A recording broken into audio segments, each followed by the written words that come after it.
ನಮಸ್ಕಾರ ಸ್ನೇಹಿತರೆ, ನಿಮ್ಮ ಮದುವೆ ಯಾಕೆ ತಡವಾಗುತ್ತಿದೆ ಎಂದು ನೀವು ಯೋಚನೆ ಮಾಡ್ತಿದ್ದೀರಾ?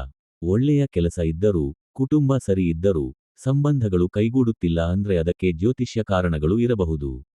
ಇವತ್ತಿನ ಈ ವಿಡಿಯೋದಲ್ಲಿ 2026ರಲ್ಲಿ ಯಾವ ರಾಶಿಯವರಿಗೆ ಮದುವೆ ಯೋಗ ಬಲವಾಗಿ ಇದೆ, ಯಾಕೆ ಆ ವರ್ಷ ವಿಶೇಷ ಮತ್ತು ಯಾರಿಗೆ ಈ ಭವಿಷ್ಯ ಹೆಚ್ಚು ಅನ್ವಯಿಸುತ್ತದೆ ಎಂಬುದನ್ನು ಸ್ಪಷ್ಟವಾಗಿ ತಿಳಿಯೋಣ. ಹಾಗೂ ನಮ್ಮ ಚಾನಲ್ ನೀವು ಮೊದಲು ನೋಡುತ್ತಿರುವುದಾದರೆ ನಮ್ಮ ಚಾನೆಲ್ ಸಬ್ಸ್ಕ್ರೈಬ್ ಮಾಡಿ. ಮೊದಲು ಒಂದು ವಿಷಯ ಅರ್ಥ ಮಾಡಿಕೊಳ್ಳಬೇಕು. ಮದುವೆ ಅನ್ನೋದು ಕೇವಲ ವಯಸ್ಸಿನ ಮೇಲೆ ನಡೆಯೋದಿಲ್ಲ.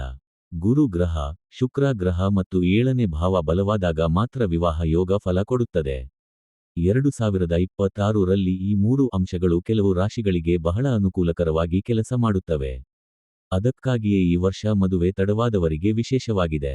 ವಿಶೇಷವಾಗಿ ಈ ವರ್ಷ 3 ರಾಶಿಯವರಿಗೆ ಮದುವೆ ಯೋಗ ಇದೆ. ಆ ರಾಶಿ ಯಾವುದೆಂದು ಈಗ ತಿಳಿಯೋಣ. ಮೊದಲ ರಾಶಿ ತುಲಾ ರಾಶಿ. ತುಲಾ ರಾಶಿಯವರು ಈಗಾಗಲೇ ಸಂಬಂಧದ ವಿಚಾರದಲ್ಲಿ ಸಾಕಷ್ಟು ಗೊಂದಲ ಅನುಭವಿಸಿರುತ್ತಾರೆ. ಒಪ್ಪಂದವಾದ ಸಂಬಂಧ ಮುರಿದು ಹೋಗಿರಬಹುದು ಅಥವಾ ಕುಟುಂಬದ ಅಡ್ಡಿ ಎದುರಾಗಿರಬಹುದು. 2026ರಲ್ಲಿ ಗುರು ಮತ್ತು ಶುಕ್ರ ಎರಡೂ ಅನುಕೂಲಕರ ಸ್ಥಾನದಲ್ಲಿರುವುದರಿಂದ ತುಲಾ ರಾಶಿಯವರಿಗೆ ಸ್ಥಿರ ವಿವಾಹ ಯೋಗ ಬರುತ್ತದೆ. ವಿಶೇಷವಾಗಿ 2026ರ ಮಧ್ಯ ಭಾಗದಿಂದ ವರ್ಷಾಂತ್ಯದವರೆಗೂ ಮದುವೆ ಮಾತು ಫೈನಲ್ ಆಗುವ ಸಾಧ್ಯತೆ ಜಾಸ್ತಿ. 2ನೇ ರಾಶಿ ವೃಷಭ ರಾಶಿ. ವೃಷಭ ರಾಶಿಯ ಅಧಿಪತಿ ಶುಕ್ರ ಗ್ರಹ. 2026ರಲ್ಲಿ ಶುಕ್ರ ಗ್ರಹ ಬಹಳ ಬಲವಾಗಿರುವುದರಿಂದ ವೃಷಭ ರಾಶಿಯವರಿಗೆ ಸಂಬಂಧಗಳು ಗಟ್ಟಿಯಾಗುತ್ತವೆ. ಇದುವರೆಗೆ ಮಾತನಾಡಿ ನಿಂತಿದ್ದ ಪ್ರಪೋಸಲ್ ಮತ್ತೆ ಮುಂದುವರಿಯಬಹುದು. ಪ್ರೀತಿ ವಿವಾಹದ ಆಸೆ ಇದ್ದವರಿಗೂ ಈ ವರ್ಷ ಒಳ್ಳೆಯ ಫಲ ಸಿಗುವ ಸಾಧ್ಯತೆ ಇದೆ. 3ನೇ ರಾಶಿ ಕಟಕ ರಾಶಿ. ಕಟಕ ರಾಶಿಯವರಿಗೆ ಮನಸ್ಸಿನ ಗೊಂದಲವೇ ಮದುವೆ ತಡವಾಗಲು ದೊಡ್ಡ ಕಾರಣ. ಸರಿಯಾದ ವ್ಯಕ್ತಿ ಯಾರು ಎಂಬ ಗೊಂದಲ, ಕುಟುಂಬದ ಒತ್ತಡ ಇವೆಲ್ಲವೂ ಇರುತ್ತದೆ. 2026ರಲ್ಲಿ ಈ ಗೊಂದಲ ಕಡಿಮೆಯಾಗುತ್ತದೆ. ಕುಟುಂಬ ಬೆಂಬಲ ಹೆಚ್ಚಾಗುತ್ತದೆ ಮತ್ತು ಮದುವೆ ನಿರ್ಧಾರ ಸ್ಪಷ್ಟವಾಗುತ್ತದೆ. ವಿಶೇಷವಾಗಿ ಮಹಿಳೆಯರಿಗೆ ಈ ವರ್ಷ ತುಂಬಾ ಅನುಕೂಲಕರ. 4ನೇ ರಾಶಿ ಮಕರ ರಾಶಿ.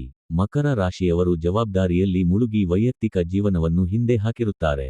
ಕೆಲಸದ ಕಾರಣ ಮದುವೆ ಮುಂದೂಡಿದವರ ಸಂಖ್ಯೆ ಜಾಸ್ತಿ. 2026ರಲ್ಲಿ ಗುರು ಸಂಚಾರ ಮಕರ ರಾಶಿಯ ವಿವಾಹ ಭಾವವನ್ನು ಸಕ್ರಿಯಗೊಳಿಸುತ್ತದೆ. ಹೀಗಾಗಿ ಕೆಲಸ ಮತ್ತು ವೈಯಕ್ತಿಕ ಜೀವನ ಎರಡಕ್ಕೂ ಸಮತೋಲನ ಸಿಗುತ್ತದೆ.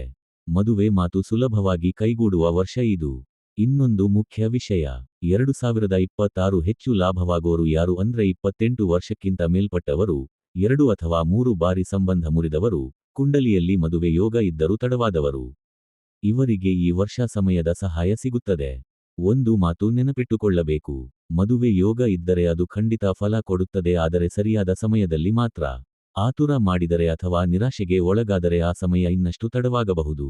2026ರವರೆಗೆ ನಿಮ್ಮ ಜೀವನವನ್ನು ಸರಿ ಮಾಡಿಕೊಳ್ಳಿ, ಮನಸ್ಸನ್ನು ಶಾಂತವಾಗಿಟ್ಟುಕೊಳ್ಳಿ ಮತ್ತು ದೇವರಲ್ಲಿ ನಂಬಿಕೆಯಿಡಿ. ನಿಮ್ಮ ರಾಶಿ ಈ ಪಟ್ಟಿ ಒಳಗೆ ಬಂದಿದೆಯಾ ಎಂದು ನೀವು ಒಮ್ಮೆ ಯೋಚನೆ ಮಾಡಿ. ಈ ಮಾಹಿತಿ ನಿಮಗೆ ಉಪಯುಕ್ತವಾಗಿದೆ ಅಂದ್ರೆ ಇತರರಿಗೂ ಶೇರ್ ಮಾಡಿ. ಇನ್ನೂ ಇಂಥ ಜ್ಯೋತಿಷ್ಯ ಮಾಹಿತಿಗಾಗಿ ಬ್ರಹ್ಮಾಂಡ ವಿಷಯ ಯೂಟ್ಯೂಬ್ ಚಾನೆಲ್ ಫಾಲೋ ಮಾಡುತ್ತೀರಿ.